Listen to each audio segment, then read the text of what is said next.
Back to my channel. ನನ್ನ YouTube channel ವೀಕ್ಷಕರಿಗೆ ಎಲ್ಲರಿಗೂ ಹಾಗೂ ಸಬ್ಸ್ಕ್ರೈಬರ್ಸ್ ಎಲ್ಲರಿಗೂ ಬಿಗ್ ಹಾಯ್. ಹಾಗೆ ಯಾರ್ಯಾರೆಲ್ಲ ಕಮೆಂಟ್ ಮಾಡಿದ್ರೆ ಮತ್ತೆ ಲೈಕ್ ಮಾಡಿದ್ರೆ ಅವರಿಗೂ ಕೂಡ ತುಂಬಾ ಥ್ಯಾಂಕ್ಸ್. ಸೊ ಇವಾಗ ರೈನಿ ಸೀಸನ್ ಸ್ಟಾರ್ಟ್ ಆಗೇ ಬಿಟ್ಟು, ಹಾಗೆ ಎಲ್ಲಾ ಕಡೆ ಕೂಡ ತುಂಬಾ ಮಳೆ ಕೂಡ ಬರ್ತಾ ಇದೆ. ಈ ಟೈಮಲ್ಲಿ ನಾವು ಬಿಸಿಯಾಗಿ ಏನಾದ್ರು ಮಾಡ್ತಿದ್ರೆ ತುಂಬಾ ಚೆನ್ನಾಗಿರುತ್ತೆ. ಇವತ್ತು ನಾವು ಸ್ಪ್ಯಾನಿಷ್ ರೀತಿಯಲ್ಲಿ ಯಾವ ರೀತಿಯಾಗಿ ಎಗ್ ಆಮ್ಲೆಟ್ ಅನ್ನ ಮಾಡೋದಂತ ನೋಡ್ಕೊಂಬರೋಣ. ಚಿಕ್ಕದಾಗಿರೋ ನಾನ್ ಸ್ಟಿಕ್ ತವಾನ ತೊಗೊಂಡಿದ್ದೀನಿ. ಇದಕ್ಕೆ 5ರಿಂದ 6 ಸ್ಪೂನ್ ಆಗುವಷ್ಟು ಎಣ್ಣೆಯನ್ನು ಹಾಕೊಳ್ತಾ ಇದ್ದೀನಿ. ಸೊ ಸ್ವಲ್ಪ ಬಿಸಿಯಾಗಲಿ ಇದು. ಆಲೂಗಡ್ಡೆಯನ್ನು ನಾನು ತೆಳ್ಳಗೆ ಮಾಡಿ ಕಟ್ ಮಾಡ್ಕೊಂಡಿದ್ದೀನಿ. ಈ ರೀತಿಯಾಗಿ ಇದನ್ನು ನಾವು ಇವಾಗ ಎಣ್ಣೆಗೆ ಹಾಕೊಳ್ಬೇಕು.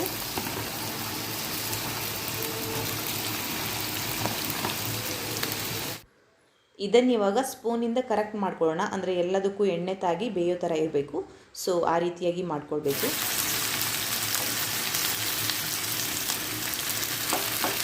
ಇವಾಗ ಇದನ್ನು ಸಣ್ಣ ಉರಿಯಲ್ಲಿ 5 to 10 ಮಿನಿಟ್ಸ್ ಬೇಯಿಸ್ಕೊಳ್ಬೇಕು.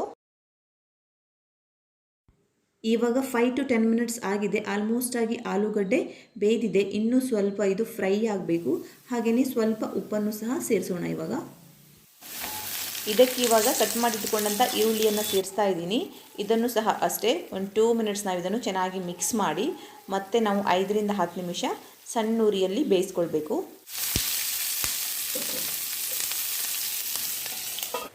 ಆಲೂಗಡ್ಡೆ ಬೇಯೋ ತನಕ ನಾವು ಮೊಟ್ಟೆ ಮಿಕ್ಸ್ಚರನ್ನು ರೆಡಿ ಮಾಡ್ಕೊಳ್ಳೋಣ. ನಾನಿಲ್ಲಿ 1 ಆಲೂಗಡ್ಡೆಯನ್ನು ತೊಗೊಂಡಿದ್ದೆ. ಸೊ ಅದಕ್ಕೆ 3 ಎಗ್ಗನ್ನು ಹಾಕೊಳ್ತಾ ಇದ್ದೀನಿ. ನೀವು ಬೇಕಂದರೆ 2 ಆಲೂಗಡ್ಡೆಯನ್ನು ಯೂಸ್ ಮಾಡಿ 6 ಮೊಟ್ಟೆಯನ್ನು ಯೂಸ್ ಮಾಡ್ಬೋದು. ಹಾಗೆಯೇ ಅರ್ಧ ಸ್ಪೂನ್ ಆಗುವಷ್ಟು ಪೆಪ್ಪರ್ ಪುಡಿಯನ್ನು ಹಾಕೊಳ್ತಾ ಇದ್ದೀನಿ. ನೆಕ್ಸ್ಟ್ ಇದಕ್ಕೆ 1.5 ಸ್ಪೂನ್ ಆಗುವಷ್ಟು ರೆಡ್ ಚಿಲ್ಲಿ ಫ್ಲೇಕ್ಸ್ ಹಾಕ್ತಾಯಿದ್ದೀನಿ. ನೀವು ಬೇಕಾದರೆ ಕ್ಯಾಪ್ಸಿಕಮನ್ನು ಸಹ ಆ್ಯಡ್ ಮಾಡ್ಕೋಬೋದು. ಹಾಗೆಯೇ ನಾನಿಲ್ಲಿ ಕೊತ್ತಂಬರಿ ಸೊಪ್ಪನ್ನು ಆ್ಯಡ್ ಮಾಡ್ಕೊಳ್ತಾ ಇದ್ದೀನಿ. ಇದಕ್ಕೆ 1ರಿಂದ 2 ಎಲೆ ಆಗುವಷ್ಟು ಕರಿಬೇವನ್ನು ಸಹ ಸೇರಿಸಿದ್ದೀನಿ. ಇದು ಆಪ್ಷನಲ್, ಬೇಕಾದರೆ ಹಾಕೋಬೋದು ಅಷ್ಟೇ.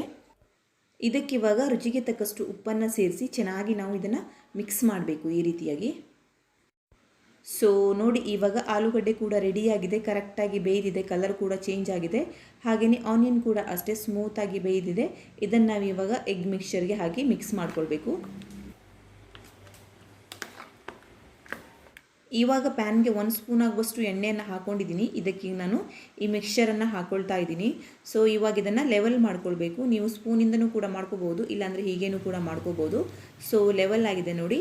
ಇದಕ್ಕೆ ನಾವು ಇವಾಗ ಕಟ್ ಮಾಡಿಟ್ಕೊಂಡಂತಹ ಟೊಮೆಟೊವನ್ನು ಈ ರೀತಿಯಾಗಿ ಹಾಕ್ಕೊಳ್ಬೇಕು. ತುಂಬ ಸುಲಭವಾಗಿ ಇದನ್ನು ಮಾಡ್ಕೋಬೋದು. ಹಾಗೆ ರೈನಿ ಸೀಸನ್ಗಂತೂ ತುಂಬ ಚೆನ್ನಾಗಿರುತ್ತೆ ಬಿಸಿಯಾಗಿ ಮಾಡಿ ತಿನ್ನೋಕ್ಕೆ. ಹಾಗೆ ಟೇಸ್ಟ್ ಕೂಡ ಅಷ್ಟೇ. ನಾವು ಆಲೂಗಡ್ಡೆ ಹಾಕಿ ಮಾಡಿರೋದ್ರಿಂದ ತುಂಬ ಟೇಸ್ಟಾಗಿ ಬರುತ್ತೆ. ಸೊ ಎಲ್ಲ ಇಂಗ್ರೀಡಿಯೆಂಟ್ಸನ್ನು ಹಾಕಾಗಿದೆ. ಇವಾಗ ನಾವು ಇದನ್ನು ಚಿಕ್ಕದಾದ ಉರಿಯಲ್ಲಿ 5 to 10 ಮಿನಿಟ್ಸ್ ಬೇಯಿಸ್ಕೊಳ್ಬೇಕು. ಇದು ಇವಾಗ 5 to 10 ಮಿನಿಟ್ಸ್ ಆಗಿದೆ. ಇದನ್ನು ನಾವು ಇವಾಗ ಉಲ್ಟಾ ಹಾಕ್ಕೊಳ್ಬೇಕು. ಈ ಸೈಡ್ ಕೂಡ ಅಷ್ಟೇ ಚಿಕ್ಕದಾದ ಉರಿಯಲ್ಲಿ 5 to 6 ಮಿನಿಟ್ಸ್ ಬೇಯಿಸ್ಕೊಂಡ್ರೆ ಸಾಕು. ಸೊ ಇವಾಗ ಈ ಕಡೆನೂ ಕೂಡ ಬೇಯ್ದಿದೆ. ಸ್ಪ್ಯಾನಿಷ್ ಟೈಪಲ್ಲಿ ಎಗ್ ಆಮ್ಲೆಟ್ ರೆಡಿಯಾಗಿದೆ. ಸೊ ಇದನ್ನು ನಾವು ಬೇರೆ ಪ್ಲೇಟಿಗೆ ಹಾಕೊಳ್ಳೋಣ. ಸೊ ನೋಡಿ, ಇವಾಗ ಬಿಸಿಯಾದ ಹಾಗೆಯೇ ಅದ್ಭುತವಾದ ತುಂಬ ರುಚಿಕರವಾದ ಸುಲಭವಾಗಿ ಮಾಡುವಂತಹ ಸ್ಪ್ಯಾನಿಷ್ ಟೈಪ್ ಆಮ್ಲೆಟ್ ರೆಡಿಯಾಗಿದೆ. ಸೊ ನೀವು ಕೂಡ ಇದನ್ನು ಮನೆಯಲ್ಲಿ ತುಂಬ ಸುಲಭವಾಗಿ ಮಾಡ್ಕೋಬೋದು. ಹಾಗೆಯೇ ಎಲ್ಲರೂ ಇದನ್ನು ಇಷ್ಟಪಡ್ತಾರೆ. ಯಾಕಂದರೆ ಚಿಕ್ಕವರಿಂದ ದೊಡ್ಡವರಿಗೂ ಎಗ್ ಅಂದರೆ ಎಲ್ರಿಗೂ ಇಷ್ಟ ಆಗುತ್ತೆ. ಸೊ ಇದನ್ನು ಇವಾಗ ನಾವು ಕಟ್ ಮಾಡಿ ನೋಡೋಣ ಯಾವ ರೀತಿಯಾಗಿ ಬಂದಿದೆ ಅಂತ. ನೋಡ್ತಾ ಇದ್ದರೆ ಸೇಮ್ ನಮಗೆ ಪಿಜ್ಜಾ ಥರನೇ ಅನಿಸ್ತಾ ಇದೆ. ಹಾಗೆಯೇ ತುಂಬ ಸ್ಮೂತಾಗಿ ಬಂದಿದೆ ಮತ್ತು ಫ್ಲಫಿಯಾಗಿ ಇದೆ. ಸೊ ನೀವು ಕೂಡ ಈ ರೆಸಿಪಿಯನ್ನು ಟ್ರೈ ಮಾಡಿ ನೋಡಿ, ಹೇಗಾಯಿತು ಅಂತ ಕಮೆಂಟ್ ಬಾಕ್ಸಲ್ಲಿ ತಿಳಿಸಿ. ಇವತ್ತಿನ ವಿಡಿಯೋವನ್ನು ಇಲ್ಲಿಗೆ ಎಂಡ್ ಮಾಡ್ತಾ ಇದ್ದೀನಿ. ಇಷ್ಟ ಆದರೆ ಪ್ಲೀಸ್ ಲೈಕ್ ಮಾಡಿ, ಶೇರ್ ಮಾಡಿ, ಹಾಗೆ ಕಮೆಂಟ್ ಮಾಡಿ ಮತ್ತು ಸಬ್ಸ್ಕ್ರೈಬ್ ಮಾಡೋದನ್ನು ಮರಿಬೇಡಿ.